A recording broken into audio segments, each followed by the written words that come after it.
오늘 본문 말씀 시편 92편입니다.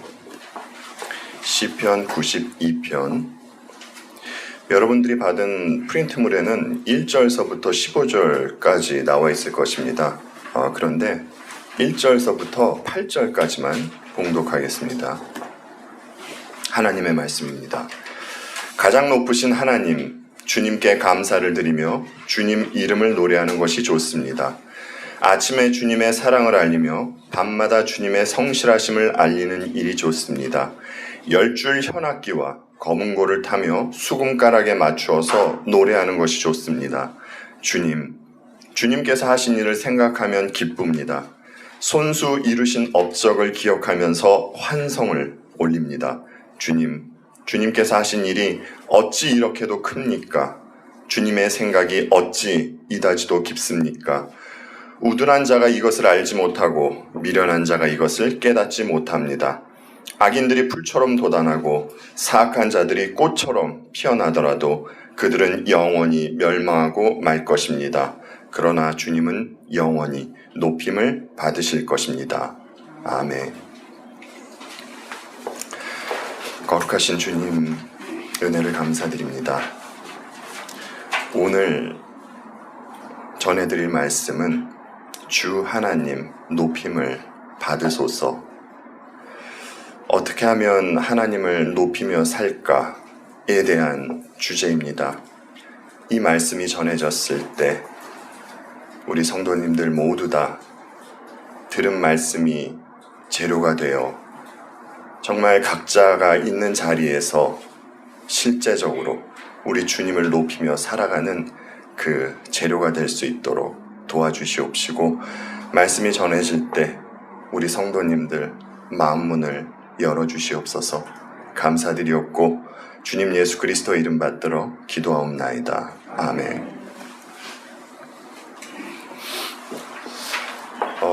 제가 예전에 한번 그 예를 들었던 말씀이 있습니다. 그런데 그 예가 오늘 말씀과 연관이 있기 때문에 다시 한번 인용을 하겠습니다. 2014년으로 기억하고 있습니다. 제가 지인으로부터 유명한 락밴드의 공연 티켓을 받게 되었습니다. 그 밴드가 어떤 성격을 가지고 있는 밴드인지 알고 있었기 때문에 한참을 망설였습니다. 왜냐하면 그 밴드는 적그리스도를 대표하고 있는 밴드였기 때문입니다. 그런데 이런저런 사정으로 그 콘서트가 열리는 곳으로 가게 되었습니다. 시간은 저녁이었고요. 장소는 헐리우드볼이었습니다. 그곳은 수없이 많은 관중으로 채워져 있었습니다. 공연이 시작되기 전에는 저녁 하늘에 레이저로 X자를 그리고 있었습니다. 정중앙에 위치한 무대 양 옆에는 대형 스크린이 설치되어 있었습니다. 그리고 대형 스크린 안에는 족쇄로 묶여있는 마귀의 모습이 비추어지고 있었습니다. 마귀가 무척이나 괴로워하고 있는 모습이 보였습니다. 그러나 콘서트가 시작됨과 동시에 족쇄에 묶여있던 마귀는 풀려나고 또 사람들은 큰 함성 소리를 질렀습니다. 그리고 밴드에 맞추어서 똑같이 노래를 따라하고 똑같은 움직임을 보였습니다. 그 사람들은 한 번도 만난 적이 없었을 것입니다. 그럼에도 하나가 되어 같은 움직임을 보였습니다.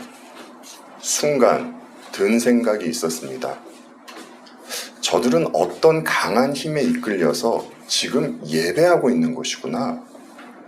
저들은 지금 무엇인가를 높이고 있구나 라는 생각 말입니다. 오늘 본문의 시편 기자는 하나님을 높이고 있습니다. 많은 분들이 시편을 보면서 아름답다고 말합니다. 하지만 시편의 아름다움은 1편부터 150편 전체에 대한 아름다움이지 한 편씩 보자면 아름답다고 말하기엔 조금 민망한 시들도 있습니다. 그런데 시편 92편은 그야말로 아름다운 시입니다. 여러분들도 느끼셨을 것입니다. 이 시가 왜 아름답게 느껴질까 생각해 봤습니다.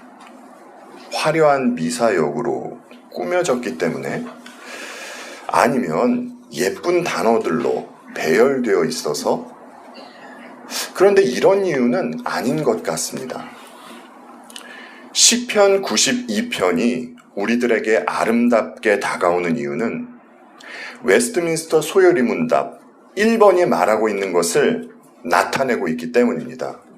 시편 기자는 하나님을 즐거워하고 하나님을 영화롭게 하고 있기 때문에 이 시가 아름답게 느껴지는 것입니다. 1절 시작이 이렇게 됩니다. 가장 높으신 하나님, 주님께 감사를 드리며 주님 이름을 노래하는 것이 좋습니다. 시편 기자는 인간 창조의 목적에 따른 모습을 보이고 있습니다. 그가 왜 이토록 하나님을 찬양할 수 있는 것이겠습니까? 그는 하나님에 대한 가치를 알기 때문입니다. 그래서 가장 높으신 하나님이라고 고백할 수 있는 것입니다. 인간은 피조물이기 때문에 하나님을 찬양하든 아니면 하나님 외의 것을 찬양하게 되어 있습니다. 시편 기자는 하나님의 가치를 알았습니다. 이 말은 그가 하나님을 알았기 때문에 찬양할 수 있었다는 것입니다. 하나님을 모르면 절대 찬양을 할 수가 없습니다.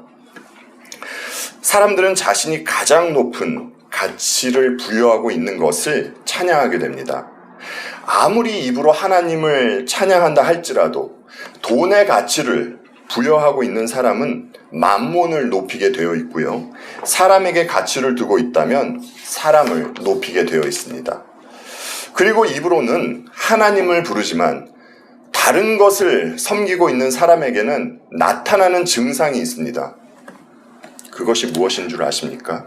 그것은 하나님을 인식하는 것에 대한 지속성이 없다는 것입니다. 그러나 시편 기자는 입술로도 찬양하고 있지만 그의 삶으로 하나님을 노래하고 있습니다. 어떻게 알 수 있습니까? 그는 2절에서 아침에 주님의 사랑을 알리며 밤마다 주님의 성실하심을 알리는 일이 좋다라는 고백을 하고 있기 때문입니다. 그러니까 시편 기자는 아침부터 밤까지 하나님을 인식하며 지내고 있는 것입니다. 다수의 학자들이 시편 92편의 저자를 다윗으로 보고 있습니다. 다윗은 하나님께서 이스라엘 백성들에게 행하신 일을 알고 있던 분입니다. 그리고 자신에게 베푸신 일도 경험했던 사람입니다. 여러분께서 아시겠지만 다윗은 죽을 고비를 수없이 넘겼던 사람입니다. 골리앗과의 전투를 시작으로 사울로부터, 이방 적군으로부터, 그리고 아들로부터 쫓겨다니는 일을 겪었습니다. 만약 하나님의 보호하심이 없었다면 감당할 수 없는 과정이었습니다. 이 과정에서 다윗은 하나님을 더욱더 알아가게 된 것입니다. 그래서 그는 시편 40편에서 하나님에 대해서 이런 고백을 합니다. 나를 기가 막힐 웅덩이와 수렁에서 끌어올리시고 내 발을 반석 위에 두사 내 걸음을 견고하게 하셨도다. 다윗은 삶과 죽음의 갈림길에서 인생의 바닥에서 하나님의 가치를 더욱 소중하게 깨닫게 된 것입니다. 여기서 짚고 넘어가고 싶은 사항이 있습니다. 하나님께서 다윗을 어떤 사람이라고 하셨습니까? 내 마음에 합한 자라고 하셨죠. 그런데 내 마음에 합한 자를 넘어서 이는 내 사랑하는 아들이요 내 기뻐하는 자다 라는 말을 들었던 분이 계십니다. 그분이 누구십니까? 하나님의 독생자 우리 주님 예수 그리스도시죠. 주님이야말로 삶 전체가 기가 막힐 웅덩이와 수렁에 있는 듯한 그런 삶을 사셨습니다. 아버지는 독생자를 이런 수렁과 같은 곳에 내려보내신 것입니다. 주님은 이런 삶 속에서도 아버지의 뜻을 따르며 아버지께 찬양을 올려드렸던 것이죠. 왜냐하면 주님은 하나님 아버지를 누구보다 잘 아셨던 분이셨고 또 아버지의 가치를 알고 계셨던 분이었기 때문입니다. 때로는 하나님께서 당신의 마음에 합한 사람을 기가 막힐 웅덩이와 수렁에 놓아두기도 하신다는 겁니다. 그가 미워서 그런 자리에 놓아두시는 것이 아니라 하나님 마음에 합한 자임에도 불구하고 그런 자리를 허락하신다는 것이에요. 그래서 오늘 살아가는 자녀들도 기가 막힐 웅덩이와 수렁에 빠진 것과 같은 그런 일을 만나게 되는 것입니다. 하나님은 바로 그 자리에서 우리가 찬양하기를 원하시는 것입니다. 여러분, 좋은 조건에서는 누구나 God is good 이라고 말할 수 있고 찬양할 수 있습니다. 그렇지만 깊은 수렁에서 그 참혹한 자리에서 아버지께 찬양을 올려드릴 수 있는 사람은 자녀밖에는 없습니다. 지난주에 다윗과 골리앗이 전투를 벌이는 장면을 함께 보았습니다. 홍조 뛴 어린 소년이 갑옷으로 무장한 블레셋 거인과 한판 승부를 벌이는 장면이었습니다. 그런데 다윗이 거인을 쉽게 쓰러뜨려 버리고 맙니다. 이때 무척이나 기뻐하는 한 무리가 있었었죠. 그들은 다윗과 골리앗의 싸움을 지켜보면서 승리의 함성을 지르던 이스라엘 군인들이었습니다. 다윗이 한 일이, 다윗의 승리가 그들에게 함성을 지를 만큼 큰 기쁨이 되었던 것입니다. 이 함성은 일종의 찬양입니다. 이와 같이 시편 기자도 환성을 올리고 찬양하고 있는 것입니다. 여러분, 그를 기뻐하게 하는 것이 무엇입니까? 본문 4절에 나와 있죠. 주님께서 하신 일을 생각하면 기쁩니다. 손수 이루신 업적을 기억하면서 환성을 올립니다. 시편 기자를 소리치게 할 만큼 그를 기쁘게 한 것은 주께서 하신 일이었습니다. 우리는 하나님께서 천지를 창조하신 일, 그 창조하신 우주를 섭리해 가시는 일로 인하여 기뻐할 수 있습니다.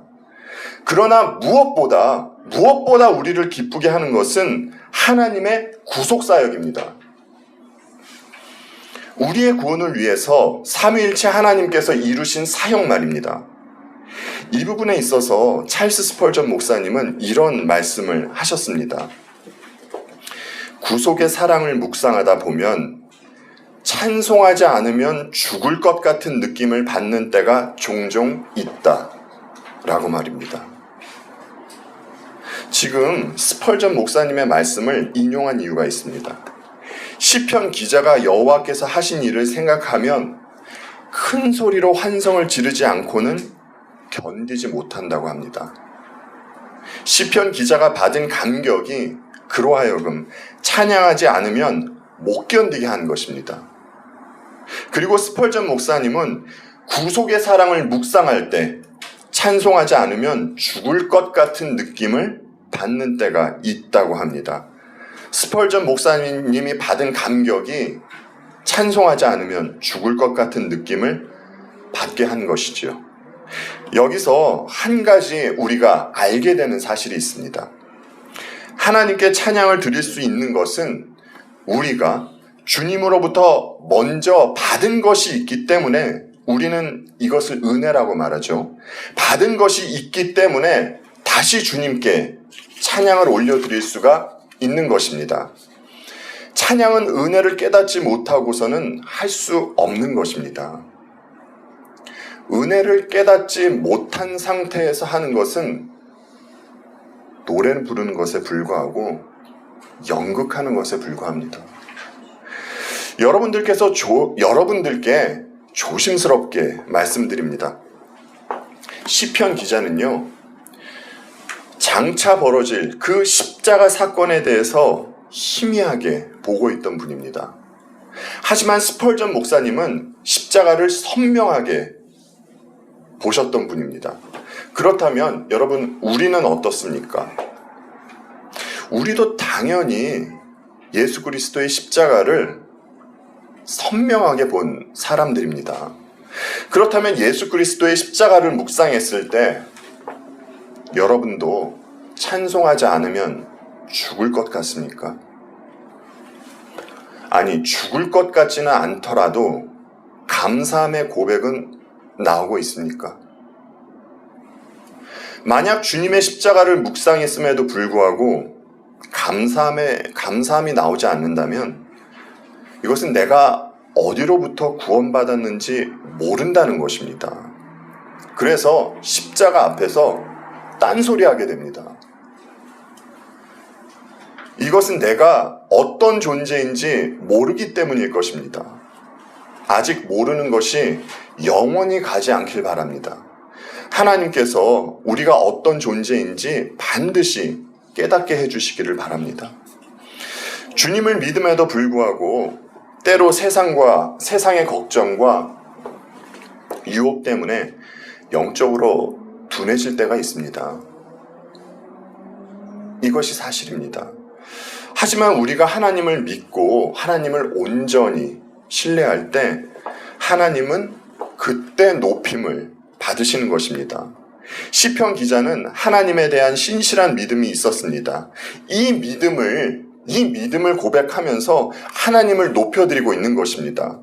9절 말씀 보시면은 우리가 알 수 있습니다. 주님의 저 원수들은 기필코 멸망하고 말 것입니다. 사악한 자들은 모두 흩어지고 말 것입니다. 시편 기자는 기필코, 정령이라는 단어를 쓰고 있습니다. 반드시 그렇게 될 것이라는 겁니다. 그는 온전히 주님을 신뢰하고 있습니다. 지금 시편 기자는 자기를 세뇌하고 있는 것이 아닙니다. 그가 인격적으로 만나고 경험한 주님은 반드시 원수를 멸망시킬 것이라는 것을 그는 확신하고 있는 것입니다. 하나님을 어떻게 알고 있는가는 그 사람의 영혼의 상태를 알 수 있습니다. 사도 바울이 주님을 만나기 전과 후를 보면 알 수 있지 않습니까? 우리는 기도할 때 하나님께 영육의 강건함을 위해서 기도합니다. 그런데 육신의 강건함은 알겠는데 여러분, 무엇이 영의 강건함입니까? 무엇으로 영의 강건함을 측정할 수 있느냐 말입니다. 하나님을 온전히 신뢰하는 것이 영이 강건한 분에게 나타나는 증상입니다. 하나님을 온전히 신뢰하지 않으면 이에 따르는 행위가 나타나게 됩니다. 반드시 나타납니다. 그리고 이 행위는 아름다움과는 거리가 먼 추한 행위로 나타나게 됩니다. 이런 표현을 써서 죄송합니다. 그런데 이것이 사실입니다. 예를 들어 여러분, 아브라함과 이삭과 같이 아내를 누이라고 속이는 모습이 나타나는가 하면 제자들과 같이 주님을 버리고 어디론가 도망하는 그런 추한 모습이 나타나게 된다는 것입니다. 이들은 하나님의 사람입니다. 그렇죠? 이들 중에 하나님의 사람이 아닌 분은 단 한 분도 없습니다. 하지만 그럼에도 불구하고 하나님을 온전히 신뢰하지 못했을 때 이런 추한 모습이 나타나게 된다고 성경은 우리들에게 보여주고 있는 것입니다. 그리고 하나님을 신뢰하지 못한 순간 이들 안에 참된 기쁨과 즐거움이 있었겠습니까? 당연히 즐거움은 없고 초조와 불안만이 있었겠죠. 하나님을 반만 신뢰한다라는 것은 하나님을 신뢰하지 않는다는 말입니다. 하지만 시편 기자는 하나님을 온전히 신뢰하는 것으로 인해서 참된 기쁨이 샘솟고 있습니다.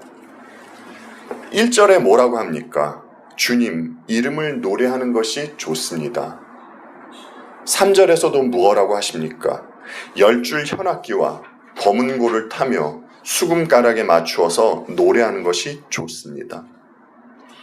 하나님을 찬양할 때 하늘로부터 주어지는 기쁨이 임하게 되는 것입니다. 지금 우리는 예배하고 있습니다. 주님을 찬양할 때, 주님을 높여드릴 때 기쁨이 임하게 됩니다. 여러분, 이 기쁨이야말로 우리가요 영원히 누리게 될 기쁨입니다. 히브리서 6장 4절로 5절 말씀에 이런 말씀이 있습니다. 한 번 빛을 받아서 하늘의 은사를 맛보고 성령을 나누어 받고 또 하나님의 선한 말씀과 장차 올 세상의 권능을 맛본 사람들이, 히브리서 기자가 지금 경고의 말씀으로 하고 있는 대목 중에 한 부분입니다. 장차 올 세상이 무엇입니까? 하나님 나라죠. 성도는 하나님 나라에서 누릴 그 기쁨을 미리 맛본 사람들이라는 것입니다. 그런데 이 기쁨을 맛보고도 타락한다면, 배교한다면 새롭게 회개할 수 없게 된다는 것입니다. 여하튼 세상이 죄악으로 물들어 있고 또 우리 안에 죄의 오염이 있기 때문에 온전하지는 않지만 성도는 그 기쁨을 지금 맛보고 누릴 수 있다는 것입니다. 하나님만을 신뢰하고 하나님만을 높일 때 말입니다. 우리는 이렇게 예배하며 그 나라를 향해 가는 것입니다. 그러면 우리에게도 유익이 생긴다고, 어떤 유익이 생긴다고 오늘 본문은 말해주고 있습니다. 여러분 10절 말씀을 보십시오. 10절 말씀을 보면 주님은 나를 들소처럼 강하게 만드시고 신선한 기름을 부어 새롭게 하셨습니다 라고 하시죠. 어떻게 이럴 수가 있습니까? 우리가 하나님을 높일 때 성령 충만하게 되기 때문입니다. 아까 말씀드린 듯이 영이 강건하게 되는 것이죠. 성령 충만하면 하나님을 또 찬양하게 되는 것이고요. 이 순환이 계속 이루어지는 것입니다. 여러분, 성령 충만은요, 성도만이 누릴 수 있는, 유일하게 누릴 수 있는 유익입니다. 우리 모두 다 이 유익을 누리시길 바랍니다. 그런데 우리가 이 유익을 누리지 못하게 하는 방해꾼이 있습니다. 바로 이 자입니다. 이사야서 14장 12절로 14절 말씀에 이 자가 등장을 합니다. 이사야서 14장 12절로 14절 말씀 함께 보겠습니다.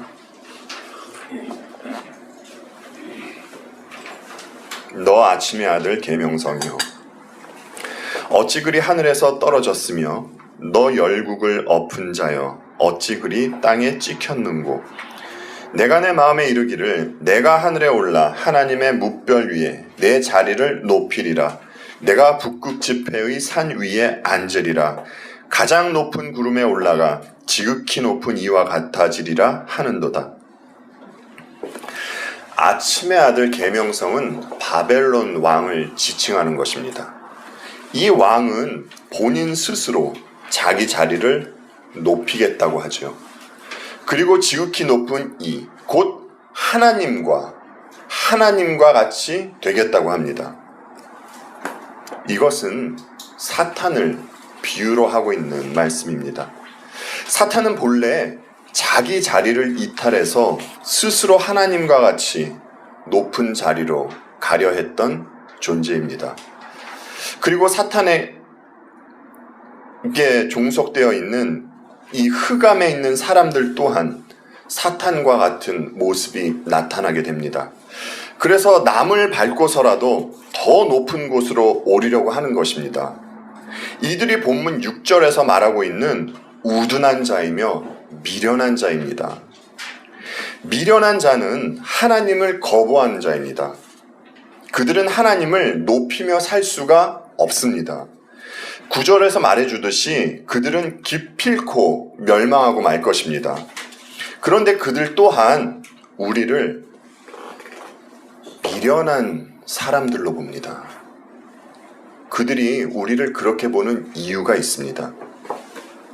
우리가 높여드리는 주님은 이미 존재 자체가 가장 높은 분이십니다.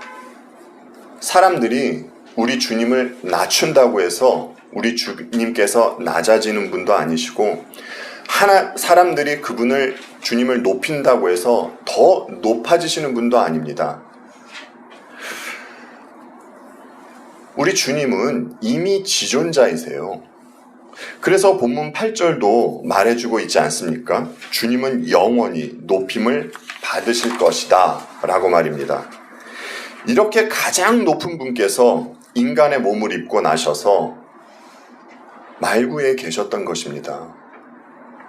그리고 멸시와 천대를 당하는 그런 생을 사셨죠. 그리고 또 생의 마지막은 어떠셨습니까? 저주받은 자들만 달린다는 그 십자가에서 돌아가시지 않으셨습니까?